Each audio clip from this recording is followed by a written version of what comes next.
It's time we talk about public speaking. It's time we talk to somebody who hosts and who coaches TEDx speakers. So I've invited Stefanie van Moen. I'm going to say that again, Stefanie van Moen. And that's it. That's it. She's the founder from Vox Consult. She's originally a speaking coach, but I think she does so much more. So what do you do actually? What I do, I coach speakers, as you said, especially speakers who have something to say, not only the loud ones, but the people with ideas and the people who should be on stage. I coach them to bring their thoughts, to bring their ideas on stage. And what's the best advice you think somebody like that should have? Because I can imagine there's a lot of people that want to do this. Mm-hmm. I meet a lot of people that want to do this, but they're afraid to do this step. Yeah. The Don't best say advice. just do it, but... No, just do it. Might be too easy. There is a beautiful quote: great speakers are not born, they are trained. It's a skill, it's not a talent. And I'm sure that you can train any skill. When you are focused and when you're very excited about something, find your way of doing it. There's no perfect speaker. I will not mold you in a kind of speaker thing, but find your way to do it. So no magical trick? Some magical tricks, yeah. Yeah? Yeah, about voice and how to use your hands and... Give us one. The one magical tip, for instance, when you feel that your voice starts shaking and trembling before you start speaking, so the thing that we go up and sound uncertain. I start doing the swallow. I get nervous, and it's always the second sentence. I don't know why. Yeah. I start, and then I go, and I have no Air. liquids. And again, no liquids, it becomes dry. I will give 2 tips then. Yeah. First thing, what we all do, just look around in network events and that kind of stuff. What people do when we introduce ourselves or when we go to speak in public, we do this. Hello everyone, I'm Stefanie. I took so much breath in my lungs and it's just pushing on my vocal cords. I go too high and at the end of my sentence I have no air left. I just did this when I announced you, so yeah. We all do it because so we're not aware of it. We should yeah. mid-breathe. Mid-breathe, yeah. Don't breathe in too much. It's the land of Mordor, yeah. Yeah, exactly, because when you breathe out and be more calm, your voice will sound more resonant, more calm. Yeah. And that's the kind of voice that we like as an audience. What about, so I had to introduce a lot of speakers recently, and I always have a bit of, not stress, but adrenaline to go on stage. You're kind of pumped up. And I thought I was the only one, because I do this a lot, and I had to introduce all these big shot as CEOs. Yeah. And I was amazed how nervous they were. They were like fiddling around, and once they got on stage, when you looked at them, they were pro, they were calm, it was like, what a difference. So I'm guessing everybody has it, or...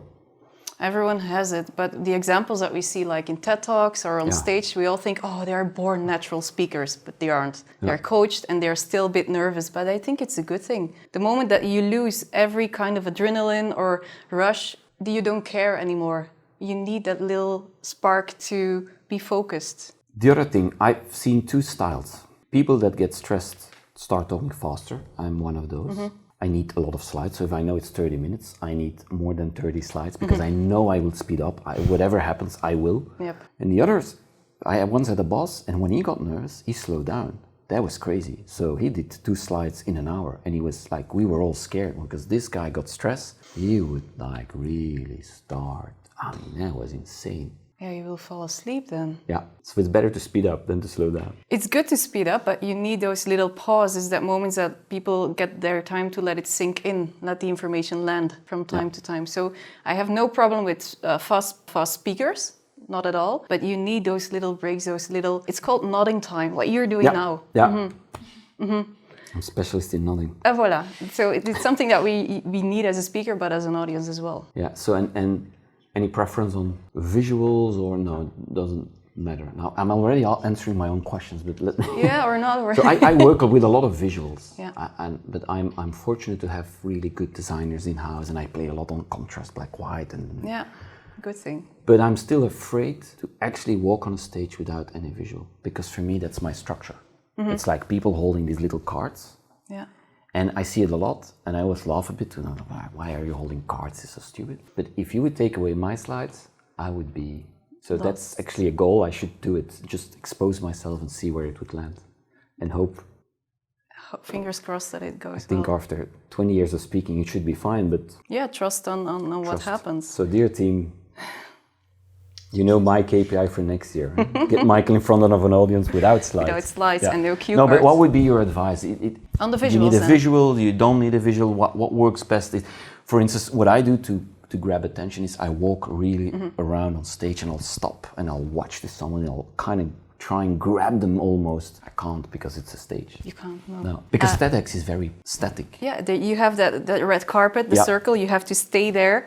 So what you can do, people still walk around on the carpet then, but what you can do is use your hands when you talk. And a good advice, if you are on stage and you get filmed, rewatch the movie without sound. That way you will see what you do with your hands. And there was a research, they looked at TED Talks, and the TED Talks with the most views are those TED Talks where people use their hands to explain something. If you say, first idea, or I'm going to explain 3 things, show it, why not? Yeah. So people are visual and we are auditive. How do you call it? Gesticulation, or is it you? Okay, so I think this is going to be good. Good for the Italian people. Yeah, absolutely. Speaking with impact, how do you make impact? We can make impact with the story we tell, of course, but this is not about storytelling. Is there another technique or things you say, well, I mean, the hands work. Yeah, the hands work. work. Start doing. This is important, yes. Impact, it's a good question, how to make impact. That's a question that I get a lot. Yeah. But the step before you make impact is always about connection. Without connection, there is no impact. So connection is about communicating with your audience, show up authentic as you are, and then take the next step. Good question. I know a lot of people that would put on a suit, but at home they would never wear a suit.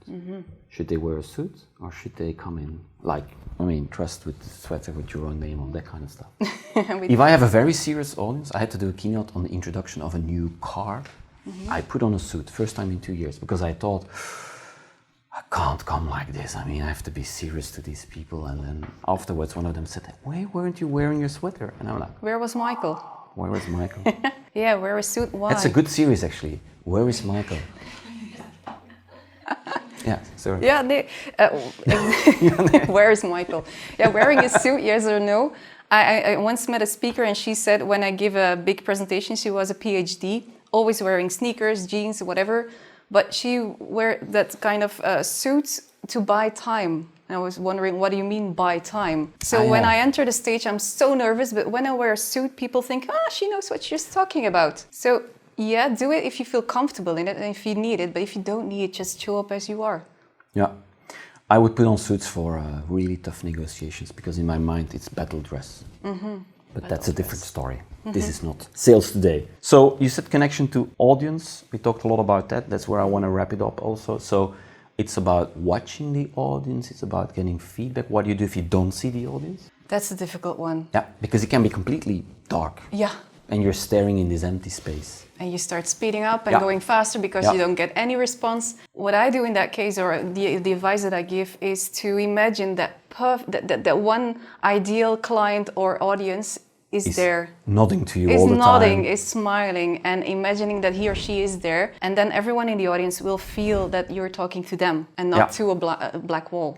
Yeah. Stefanie, you forgot one tip. You said 2, but what's the last one? I made a promise. The last one is a rather funny one. When you feel that your voice is kind of shaking, or you feel that you have to swallow something, like you said, a bit of a strange tip, but if you have some time and you can remove yourself from the audience, is to yawn. It's like this is not elegant, I'm sorry, but with voice, it's better to do it because yawning is really... Voice needs... Yeah, your voice needs to stretch. It's a mental and a physical reset, yawning, and you will feel that your voice gets a little bit lower and more resonant and fuller. So it's a great tip to do. Let's start yawning. We remember first connecting and then impact. Exactly. Perfect. That's it. Thank you for coming to the show, Stefanie. Very it was welcome. a pleasure. You're always welcome. Thank and you. I can always use some advice when I listen to this. Thanks for watching Sales Acceleration Show.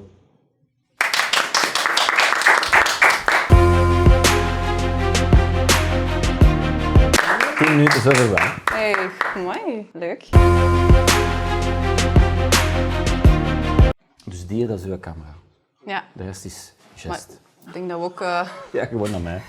Als je ze punt wilt maken, kijk naar mij. Ja, dan... Thanks for watching Sales Acceleration Show. En we moeten nog iets zeggen?